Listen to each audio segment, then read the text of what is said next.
So finally tonight, it's Adam Booth to throw some light on James DeGale and George Groves, those offers, and the counter-offers, and to give an update on David Haig's preparation for the November the 13th showdown with Audley Harrison. There has been a lot said and even more written about the offers and the counter-offers exchanged by Frank Warren on behalf of DeGale and Booth on behalf of Groves. So I had to grab Adam earlier. He can't do the show live because of Haig's gym schedule. That's sparring, I'm assuming.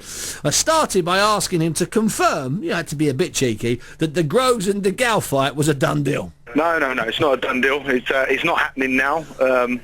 Fingers crossed it's going to happen sometime very soon, but it's certainly not going to happen at this stage. Now, Frank made you an offer, which he claimed last week was $50,000. You then made him a counter offer, which he claimed was short. Was, in your opinion, was his offer serious, and was your offer serious, or do you think it needs more time anyway? My offer was serious. He offered 50, I offered 65. He said that was less than what James is on now. You know, James's purses aren't my consideration. I'm just talking about this fight. I said that I was prepared to go higher than 65, but he said that my counter offer was uninvited. It's a term. It's a first for me. I've never heard that term mentioned before in boxing. That an offer has to be invited. I'm pretty sure that nothing would get done if everyone was waiting to be invited to make offers. But excuse me, Mr. Booth. It's a learning process. You know, Frank's been there a long time, and it's a learning process for me. So that's another little lesson. So, but were you tempted to take the 50,000 in any way, shape, or form? No, because I'm prepared to pay a lot more than that. Okay. And obviously, Frank wasn't tempted to take your 65,000, which is why he said to you your offer wasn't invited. So in the future, Mr. Booth, okay, you wait until Mr. Warren calls you up and says, have you got any invites? And you can have an invite now. You've got to wait for your invite, okay? It'll come through the post with a Christmas card. Inviting? Yeah, okay, right. Adam, any news on that, on the 30th of the 10th, George's fight at York Hall? Any news on opponent? We've got a list down. He's fighting a very good kind of fighter called James Obed Tony. If we leave out the Obed, he's fighting James Tony. Which is not bad. He's a season. He's a season good fighter. boy, yeah. He's only lost to he's only lost to guys that have been world champions. So it's a good test for him, a good learning fight. He's lost at good level. Yeah. Okay, and realistically, Adam, take your hat off as George's man. No. If you look at DeGale and Groves, as a fight fan, and obviously fight fans want to see it, and there's lots of people online would love to see it. But do you really think that fight made any sense this year? Any money? If I'm honest, yeah, yes. Okay. But it all depends. It all depends on what's at stake. And just like any fight, it can always be built up. But Steve, how many times over the years have we said, the fight's not juicy enough yet, let it build up, and it doesn't happen. They never happen. Probably about 90% of the ones that we say this about. Probably more. You're so right, yeah.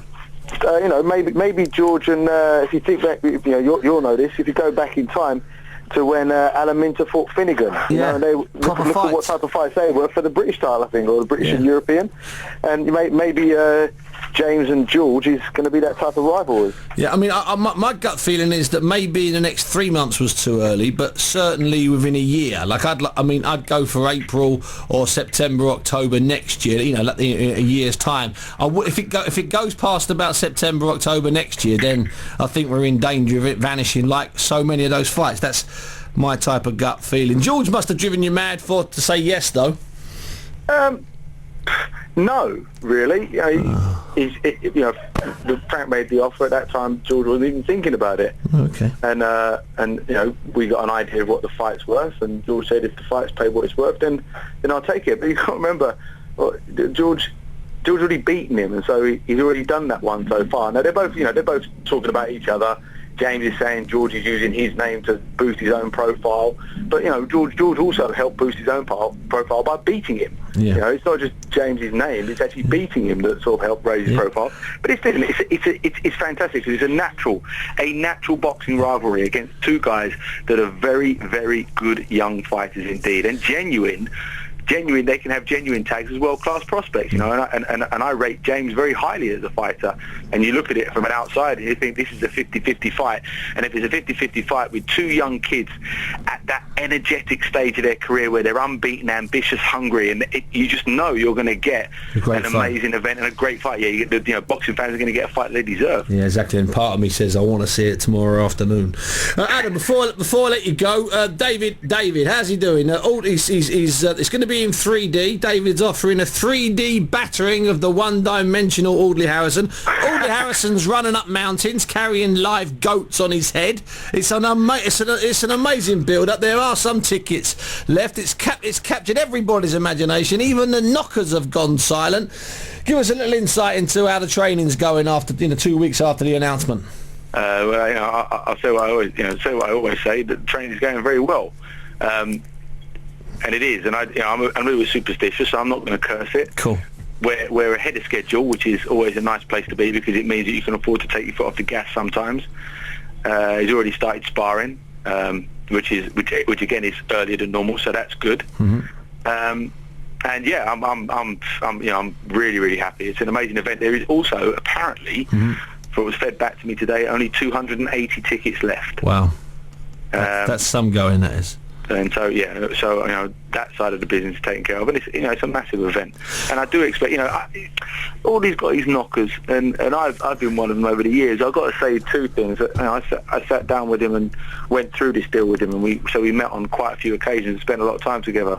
And I got to say that I like the fella, and I also think that coming off his losses and these embarrassing losses as well that he's had, I actually think that ironically that's going to make him a better fighter and a better challenger. That's what he says. But I'm also convinced that it wouldn't matter how many lessons he learns over the next 130 years. He's never going to have that one ingredient that's going to be able to beat David. Yeah, but you know what? He's starting to convince people. He's starting to sow seeds of doubts in people's minds. We're building up for a magnificent 2 weeks leading into the fight. Adam, you mentioned the sparring partners. Can you list who they are? Or are they secret? I'm not going to tell you, Steve. No, of course not. Exactly. I had to ask you, I didn't expect that. Tell me this, though. How many different partners might he use between now and when he stops sparring? 5. 5. That's what I needed to know. Adam, it's as usual. Let me see if you can dig out some names out of the number 5. Listen, I just invented 5. In fact, 5's the magic number because it was 5 guys that were on your short list. Now it's 5 sparring partners. I'm just going to go with 5. I might call you Adam 5 Booth. Listen, it's always a pleasure talking to you, Adam. Say hello to David and the rest of the team, and I'll speak to you very soon. Thanks, boss. That was Adam Booth to finish on this show, really, to be honest with you. Now, George Groves will fight Ghana's James Abedi Tony at York Hall on October the 30th in a Commonwealth title fight. He's lost a few fights to good fighters, to a couple of world champions, if I'm not mistaken. He's perfectly okay now. He has, as Adam said, he's lost to some good guys. Also, just 280 tickets left for November the 13th. What a night. Now, there is a James Toney link today because I'd heard that Vladimir Klitschko had his eyes firmly set on fighting James Toney, one of the last Americans that might actually bring something to the table, because the rest of the younger ones, the fast food Eddie Chambers and Kevin Johnson and Chris Arreola, past my Corona Arreola, as David Hay tends to call him, they're all they're not going to sell a single ticket in Germany. It was either going to be Evander Holyfield at about 49 years of age or James Toney. However, the WBO didn't fancy Toney, and it was quite right why they didn't fancy him. He wasn't ranked on account of being last seen tapping out against Randy Couture in UFC 7047. So the WBO said no to that, and then Sam Sexton at that time was ranked at number 14. Well, we all know who beat Sam Sexton. I'm just saying it's possible things can work out that way. Stranger things have happened on the way to the forum, as they say in the trade. And